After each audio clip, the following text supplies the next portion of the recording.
Tonight, we step into the library in the last quiet hour before closing, where the light through the tall windows has turned soft, and you push through the heavy front door, feeling its familiar weight give way beneath your palm,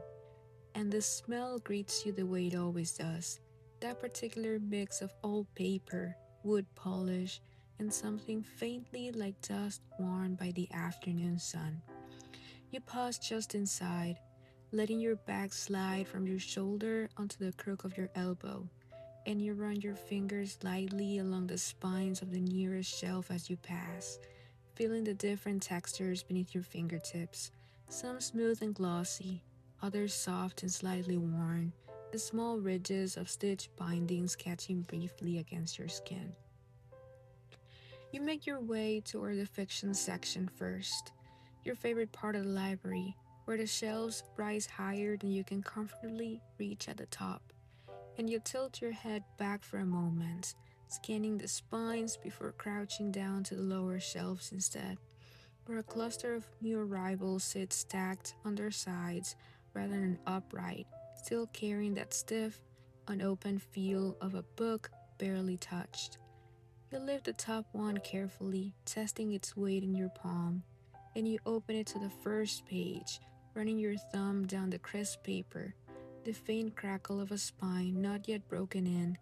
and you read the first line slowly to yourself before deciding, with a small satisfied nod, that this one is coming home with you.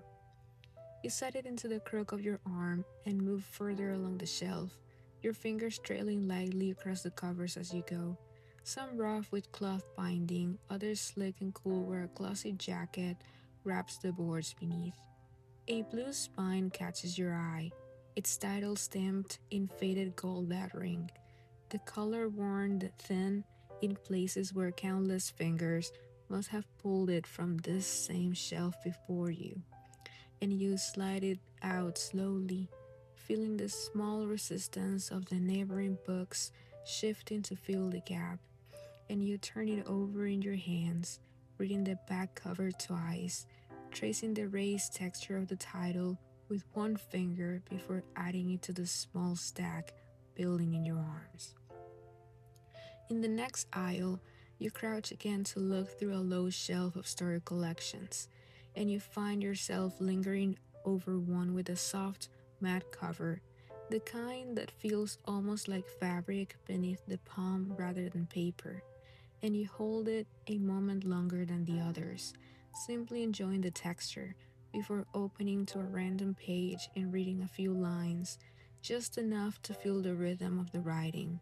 the particular weight of the sentences, and the small pause at the end of each one. You decide this one belongs with you tonight as well, and you tuck it beneath the others, feeling the stack in your arms grow steadily heavier, warmer somehow, the way books always seem to be once you've chosen them. You wander toward the small cove near the back windows, where the light is dimmer now, the evening outside deepening with a soft gray gold, and here the shelves hold other editions, their spines cracked and softened by years of hands before yours. The smell of these older pages slightly sweeter, warmer than the crisp new arrivals near the front. You find one you remember from childhood, its cover slightly faded, the corners worn round and smooth, and you hold it against your chest for a moment, remembering the exact chair by the window where you first read it years ago. The librarian back then who used to save copies of new arrivals for you before they even reached the shelves, always insisting that the right book found its reader in its own time and could not be rushed. You don't dwell on the memory for long, just enough to feel its quiet warmth settle over you, and you carry the old familiar copy along with the others, adding it gently to the stack. Near the end of the aisle, a single book left slightly askew on the shelf catches your attention simply because of how it sits, tilted just enough to draw your eye, and you straighten it out of habit before deciding to look closer, turning it over in your hands, feeling the smooth matte finish, the small embossed detail along the spine beneath your thumb. You open it, read the first paragraph slowly, and something about the quiet, measured pace of the writing settles something in your chest, and you know immediately this one is the last for tonight, the fifth to complete your small, careful collection. On your way back toward the front desk, you drift briefly through the poetry section, though you don't intend to add anything more to your stack tonight. You let your fingers walk slowly along the spines here, many of them thin and slight compared to the novels you've been carrying. Their covers often simple, a single color or a small press illustration, and you pull one out at random just to feel its weight, surprisingly light in your palm before sliding it carefully back into its place between its neighbors. A few shelves down, you pause at a row of thick illustrated collections, running your palm flat across the covers, feeling the raised texture of oil lettering under the library's dim overhead light. And though none of them come home with you tonight, you enjoy the quiet ritual of looking all the same, the shelves themselves as much a comfort as a single book upon them. You carry your 5 books to the low reading table near the window and set them down gently, arranging them in a neat row so you can look at them properly before deciding on an order to carry them home. You run your palm across each cover in turn, feeling the different textures, matte against glossy, cloth against smooth laminate, the childhood copy softest of all beneath your fingers, its corners rounded from years of other hands before yours. You flip briefly through the pages of each one, listening to the soft whisper of paper against paper, pausing once more on the blue spine with its faded gold lettering to reread the opening line before stacking them carefully, the heaviest at the bottom, the most delicate near the top, your fingers pressing the corner square as you go. At the front desk, the librarian stamps the due date into each book in turn, the soft, familiar thunk of the stamp against paper marking each one as yours for the coming weeks, and you watch the ink settle into place, still slightly wet and glossy before it dries, the date slightly smudged on the matte cardboard one where the paper drinks the ink a little differently than the rest. She slides the stack back across the counter toward you,